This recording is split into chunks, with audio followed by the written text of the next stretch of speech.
Frank Sinatra was playing golf at the Tamarisk Country Club in Palm Springs when his assistant drove up in a cart and told him he needed to come back to the clubhouse immediately. It was August 3, 1983. Just after noon. Frank was on the 7th hole. He was playing with 3 friends, all businessmen from Los Angeles who had paid significant money to charity for the privilege of 18 holes with Frank Sinatra. Frank looked at his assistant. This better be important. It's Dean, Mr. Sinatra. He collapsed during rehearsal. They took him to Desert Hospital. Frank dropped his golf club where he stood and walked to the cart. He didn't say goodbye to the businessmen, didn't apologize for cutting the round short. He just got in the cart and told his assistant to drive. By the time Frank got to the clubhouse, changed out of his golf clothes, and got in his car, it was 12:30. Desert Hospital was 15 minutes away. Frank made it in 8. He parked in a no-parking zone right in front of the emergency entrance and walked through the doors like he owned the place. A nurse tried to stop him. "Sir, you can't just—" "Where's Dean Martin?" Frank asked. His voice was calm but had an edge to it that made the nurse step back. "I'm sorry, sir, but I can't give out patient information. I'm Frank Sinatra. Dean Martin is my best friend." "Where is he?" The nurse looked at Frank. She was young, maybe 25, and she clearly recognized him, but she also had rules to follow. "Mr. Sinatra, I need to check if Mr. Martin has authorized visitors." Frank leaned on the counter. "You've got about 5 seconds to tell me where he is before I start opening doors myself. Your choice." The nurse glanced at her supervisor, who had just appeared from a back office. The supervisor, an older woman who had probably dealt with difficult people before, looked at Frank and said, "Room 312, 3rd floor. But Mr. Sinatra, he's resting." The doctor said Frank was already walking toward the elevator. Room 312 was at the end of a long hallway. Frank walked past nurses and orderlies and visitors, all of whom turned to stare at him. Frank Sinatra in a hospital in Palm Springs in the middle of the day. It would be in the newspapers by tomorrow. Frank didn't care. He got to room 312 and opened the door. Dean was lying in a hospital bed, eyes closed, an IV in his arm, monitors beeping softly next to him. He looked small. That was Frank's first thought. Dean Martin, who had always seemed larger than life on stage, looked small and fragile and old in that hospital bed. Jeannie Martin, Dean's wife, was sitting in a chair next to the bed. She looked up when Frank entered. Her eyes were red. She had been crying. Frank walked over to her. "What happened?" Jeannie stood up. "He was rehearsing for that TV special, the one he's supposed to tape next week, and he just collapsed. Right in the middle of a song. They said it was his heart. They said he needs to rest. They said." Her voice broke. Frank put his hand on her shoulder. "Is he going to be okay?" "They don't know yet. They're running tests." Frank looked at Dean. His face was pale. There were dark circles under his eyes. His breathing was shallow. Frank had known Dean for 30 years. He had seen him drunk, sober, happy, sad, angry, peaceful, but he had never seen him look like this, like he had given up. "Has he been awake?" Frank asked. Jeannie nodded. "For a little while. About an hour ago. He asked where he was. I told him." Then he closed his eyes again. "Did he say anything else?" Jeannie looked down at her hands. "He said he was tired. That's all. Just that he was tired." Frank pulled up another chair and sat down on the other side of Dean's bed. He didn't say anything. He just sat there, looking at his friend. After a while, Jeannie said, "You don't have to stay, Frank. I know you're busy. I know you've got—" "I'm staying," Frank said. It wasn't up for discussion. Jeannie nodded. They sat in silence. The monitors beeped. The fourth dripped. Outside the room, the hospital went about its business. But in room 312, time seemed to have stopped. Around 3 p.m., Dean's eyes opened. He looked around, confused for a moment. Then he saw Frank. His voice was rough, barely above a whisper. Frank leaned forward. "Hey, Pally, how you feeling?" Dean tried to smile. It came out more like a grimace, like I got hit by a truck. "You scared the hell out of everyone, collapsing in the middle of rehearsal." Very dramatic. Always good to keep people guessing. Dean shifted slightly in the bed and winced. "What are you doing here? Where else would I be?" Dean closed his eyes. "You were playing golf. Jeannie told me. Said you left in the middle of your game. It was a boring game anyway. Those guys couldn't play for shit."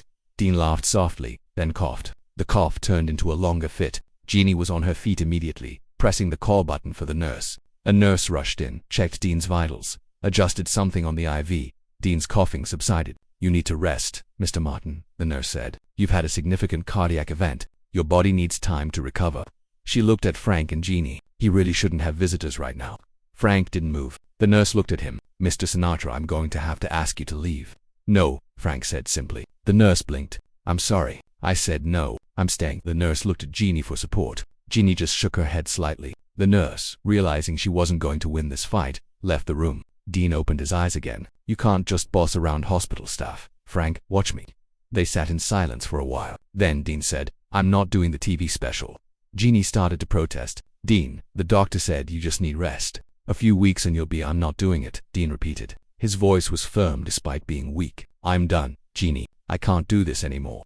Frank leaned forward. Can't do what? Any of it. The performing, the traveling, the pretending. I still care about being Dean Martin the entertainer. I'm 76 years old. Frank, I'm tired. You're 76 and you just had a heart scare. You're supposed to be tired. But you'll recover. And what? Dean interrupted. And I'll go back to doing TV specials. I don't want to do. I'll go back to performing in front of audiences who are there because they remember what I used to be, not because of what I am now. Frank, I've been doing this for 50 years. I'm done. Frank sat back in his chair. This is because of Dino. It wasn't a question.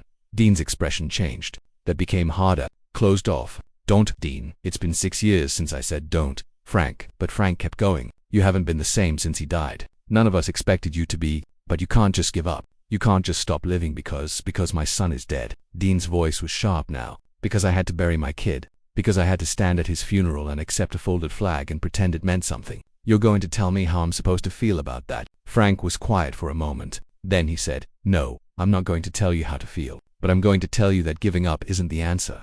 Who said I'm giving up? I'm just done performing. That's not the same thing. It is for you. For guys like us, performing isn't what we do. It's who we are. If you stop performing, what's left? Dean looked at Frank. Really looked at him. Maybe I want to find out. Maybe I want to figure out who Dean Martin is when he's not on stage. When he's not putting on a show. When he's not pretending to be drunk and carefree and like nothing bothers him. Jeannie had tears running down her face. She wasn't making any sound, but the tears were there. Frank saw them and something in his chest tightened. Dean, listen to me. No, you listen to me, Dean said. His voice was getting stronger, more animated. For 50 years, I've been putting on a show. For my parents who wanted me to be successful. For the studios who wanted me to be a star. For the audiences who wanted me to be funny. For you and Sammy and everyone else who wanted me to be the cool guy who didn't care about anything. And I did it. I played the part. But I'm tired, Frank. I'm so goddamn tired of pretending. You're not pretending. That is who you are. No, Dean said firmly. That's who I was. Or maybe that's who I pretended to be for so long I forgot there was a difference. But when Dino died, all of that stopped mattering. The show stopped mattering. The audience stopped mattering. All I could think about was, my son is dead and I'm standing on a stage telling jokes. What kind of man does that? A professional, Frank said. A man who honors his commitments. Or a coward, Dean said quietly. A man who's too scared to face his own grief so he hides behind a microphone and a character. Frank stood up. He walked to the window and looked out at Palm Springs. The desert stretched out forever, brown and harsh and unforgiving under the August sun. You know what your problem is, Dean. I'm sure you're going to tell me. Your problem is you think stopping will make the pain go away. You think if you quit performing, if you stay home, if you avoid the things that remind you of what you've lost, somehow it'll hurt less. But it won't. The pain doesn't go away just because you stop living.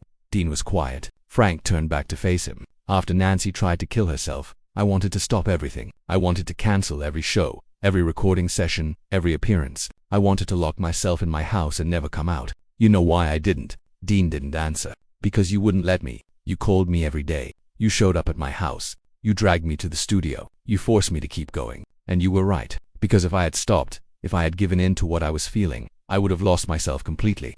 That's different, Dean said. How is it different? Because Nancy lived. My son didn't. Frank walked back to Dean's bed. You're right. It's not the same. But the principle is the same. You keep going because that's what you do. Not because you want to. Not because it's easy. But because the alternative is worse. Dean looked at Frank. What's the alternative? Sitting in your house for the next however many years you have left, waiting to die. Is that really what you want? Dean closed his eyes. I don't know what I want anymore, Frank. That's the problem. I used to know exactly what I wanted and how to get it. But now I just feel empty. And performing doesn't fill that emptiness. It just reminds me that I'm standing in front of people pretending to be happy when I'm not. Frank sat back down. Then don't pretend. Be sad, be angry, be whatever you are. But don't stop. Don't give them the satisfaction of watching Dean Martin fade away. Who's them? Dean asked. Everyone. The reporters who write that you're washed up. The young kids who think the Rat Pack is ancient history. The people who've been waiting for you to fail. Don't give them what they want. Dean opened his eyes. I don't care what those people think. Yes, you do. You've always cared. You just pretend you don't. Same way you pretend you're drunk on stage. The same way you pretend nothing bothers you. You're real good at pretending, Dean, but I know better. I know you care. They sat in silence for a long time. The sun moved across the sky. The shadows in the room shifted. A different nurse came in to check Dean's vitals. She didn't try to make Frank leave. Eventually, Dean said, if I do the TV special, will you do it with me? Frank looked at him. You want me on the special? If I'm going to do it, I need you there. I can't. I don't think I can do it alone. Frank nodded. Then I'll be there. Whatever you need. Dean looked at Jeannie. You've been awful quiet. Jeannie wiped her eyes. I'm just listening to you to argue like you always do. You think I should do the special? Dean asked her. Jeannie thought about it. I think Frank's right. I think giving up isn't the answer. But I also think you need to do what's right for you. Not for Frank. Not for the network. Not for the audience. For you. Dean nodded slowly. Okay, I'll do it. But this is the last one. After this, I'm done. And Frank, you don't get to argue with me about it.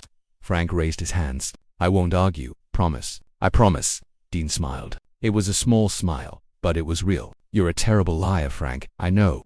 Dean was released from the hospital 3 days later. The TV special was postponed for 6 weeks to give him time to recover. When they finally taped it in September, Frank was there every day. He helped Dean with his songs. He ran through the sketches with him. He made sure Dean didn't overwork himself. And when the cameras rolled, Frank and Dean did what they had been doing for 30 years. They sang, they joked, they made it look easy.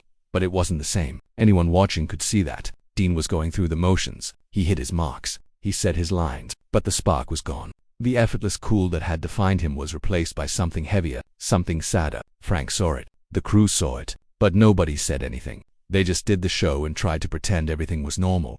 After the taping, Dean and Frank sat in Dean's dressing room. They had a drink. Just one. Dean wasn't supposed to drink because of his heart, but he had one anyway. Thanks for doing this with me, Dean said. Anytime. Pally. Dean looked at Frank. I meant what I said. This is the last one, I know. You're not going to try to change my mind. Frank shook his head. No. If you're done, you're done. I just hope you know what you're walking away from. Dean smiled sadly. I do. I'm walking away from the best run anyone could ask for. I got to sing with the best singers, work with the best musicians, perform for millions of people. I got to be Dean Martin, and that's enough. That has to be enough. Frank raised his glass. To Dean Martin, the coolest son of a bitch who ever lived. Dean raised his glass.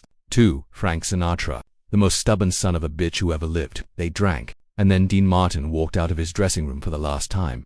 Dean never performed publicly again after that TV special. He stayed home. He played golf occasionally. He saw his kids and grandkids. He lived quietly. And on Christmas Day, 1995, 12 years after he collapsed in rehearsal, Dean Martin died in his home. Frank was there, not in the room, but in the house. He had been visiting for the past few days, just sitting with Dean, not talking much, just being there.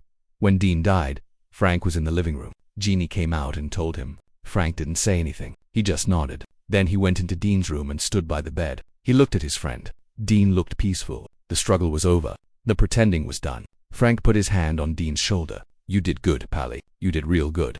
Then he walked out of the room and out of the house and got in his car. He didn't go to the funeral. He couldn't. He sent flowers and a note that said, Dean Martin was my best friend. He was the funniest man I ever knew. He was also the saddest. And he never let anyone see just how sad he was. Except to me. Frank Sinatra died 2.5 years later, on May 14, 1998. And when people asked him in those final years about Dean, about the Rat Pack, about the golden days, Frank would always say the same thing. Dean was the talented one. I just had better timing. And then he would smile that sad smile and change the subject. Because talking about Dean hurt too much. Because Dean had been more than a friend. He had been a brother. And Frank had watched him slowly fade away after his son died. Had watched him go through the motions for years before finally giving up. And Frank had been powerless to stop it. That day in the hospital, when Frank drove to Palm Springs and barged into room 300, he had been trying to save Dean. Trying to convince him to keep going. And he had succeeded. Temporarily. Dean had done one more TV special. But Frank knew even then that it was a temporary victory. That Dean had already decided he was done. That the man lying in that hospital bed wasn't really Dean Martin anymore. He was just the shell of Dean Martin, going through the motions because Frank had asked him to. And Frank would carry that guilt for the rest of his life. The guilt that maybe he should have let Dean quit when he wanted to. That maybe he should have respected Dean's decision instead of pushing him to do one more show. That maybe, just maybe, being a good friend meant letting go instead of holding on. But Frank Sinatra had never been good at letting go. And so he had held on to Dean for as long as he could, until there was nothing left to hold on to.